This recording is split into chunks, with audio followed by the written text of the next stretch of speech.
Assalamualaikum warahmatullahi wabarakatuh. Salam sejahtera untuk kita semua.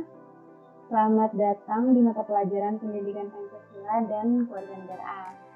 Pada video kali ini, Ibu akan mencoba menjelaskan mengenai bagian pertama dari bab 1 di semester ganjil ini berkenaan dengan nilai-nilai Pancasila dalam kerangka praktik penyelenggaraan pemerintahan negara.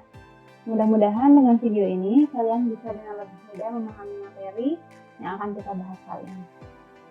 Oke, selanjutnya di sini ada kompetensi dasar ya. Kompetensi dasar di sini ada 4 poin yang bisa kalian jeda terlebih dahulu untuk kalian baca. Berikut adalah kompetensi dasar yang diharapkan dapat kalian penuhi setelah mempelajari pendidikan Pancasila dan Kewarganegaraan.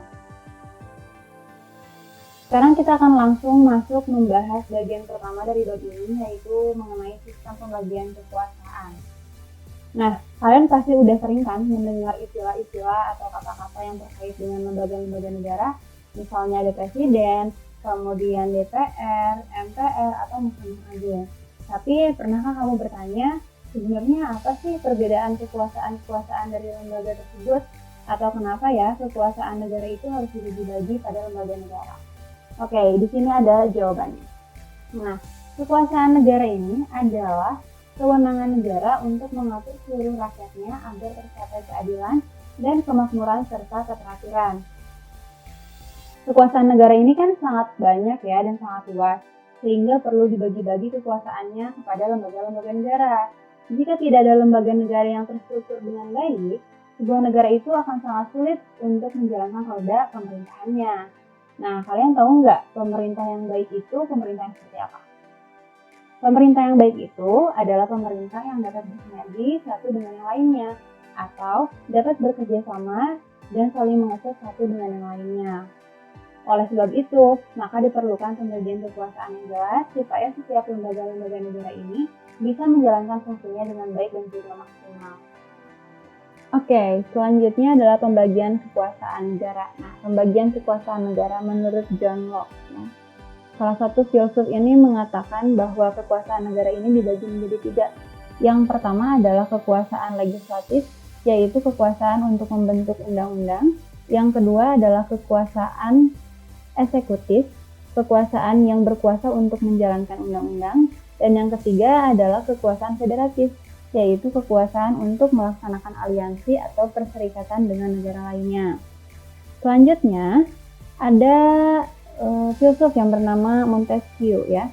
Dia terinspirasi oleh tulisannya John Locke, kemudian ia mengemukakan pendapatnya mengenai sistem pembagian kekuasaan negara yang dikenal dengan trias politica.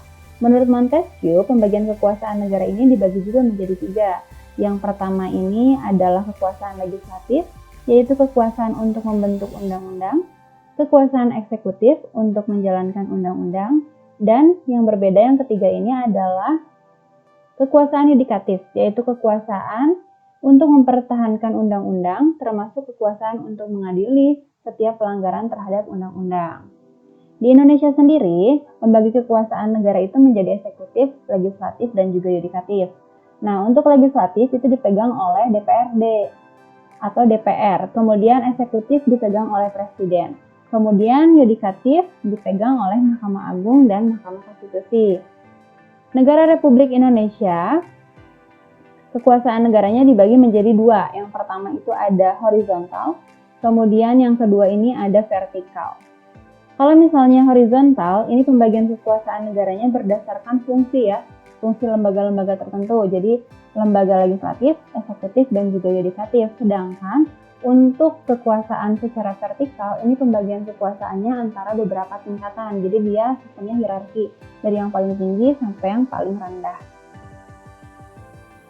Oke, selanjutnya pembagian kekuasaan horizontal di Indonesia. Yang pertama itu ada kekuasaan konstitutif ya. Kekuasaan konstitutif ini adalah kekuasaan untuk melakukan perubahan terhadap undang-undang dasar atau kita kenal istilahnya dengan amandemen. Nah, lembaga yang memiliki wewenang atau kekuasaan konstitutif ini adalah MPR. Selanjutnya, kekuasaan eksekutif. Nah, ini merupakan kekuasaan untuk melaksanakan undang-undang. Dalam hal ini yang memiliki kekuasaan eksekutif adalah presiden, juga menteri-menterinya. Selanjutnya ada kekuasaan legislatif. Nah, kekuasaan legislatif ini adalah membentuk undang-undang yang dimiliki oleh DPR. Yang keempat, kekuasaan yudikatif atau kekuasaan kehakiman. Ini dipegang oleh Mahkamah Konstitusi dan Mahkamah Agung. Selanjutnya ada kekuasaan eksaminatif atau kekuasaan pengawasan, penggunaan atau pengelolaan uang negara. Selanjutnya, kekuatan yang terakhir adalah pembagian kekuasaan moneter ya, yaitu kekuasaan untuk membentuk dan menempatkan kebijakan terkait moneter, kemudian juga untuk mengatur dan menjaga kestabilan pembayaran dan juga menjaga stabilitas nilai rupiah.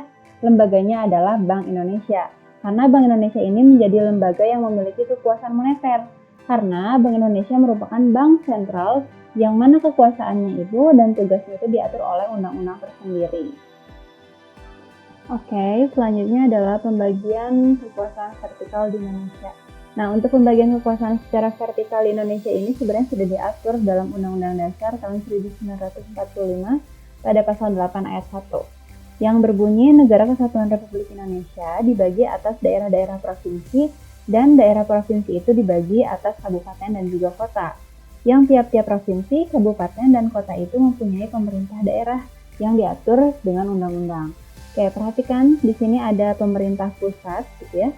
Jadi secara jelas dari konstitusi kita sudah mengatur tentang pembagian kekuasaan secara vertikal dari pemerintah pusat sampai ke pemerintah daerah. Ya, untuk pemerintah pusat di bawahnya ada pemerintah provinsi ya. Pemerintahan daerah adalah pemerintahan tingkat provinsi dan juga tingkat kota. Pada tingkat provinsi maupun tingkat kota ini ada juga lembaga-lembaga eksekutif, legislatif, dan juga yudikatif. Kalau misalnya di tingkat provinsi itu ada yang namanya disebut sebagai gubernur ya, yang memiliki kewenangan sebagai eksekutif. Kemudian di tingkat provinsi ada juga DPRD di tingkat provinsi sebagai lembaga legislatif. Selanjutnya di tingkat pemerintah kota atau kabupaten ada yang disebut sebagai wali kota dan juga bupati. Selain itu juga ada lembaga legislatifnya yaitu DPRD tingkat kota atau kabupaten. Oke, mungkin cukup sekian penjelasan yang Ibu bisa jelaskan hari ini. Mudah-mudahan bermanfaat bagi kalian semuanya. Jika masih ada pertanyaan, bisa kita diskusikan nanti di pertemuan selanjutnya. Cukup sekian. Wassalamualaikum warahmatullahi wabarakatuh. Semoga kalian selalu dalam keadaan sehat walafiat.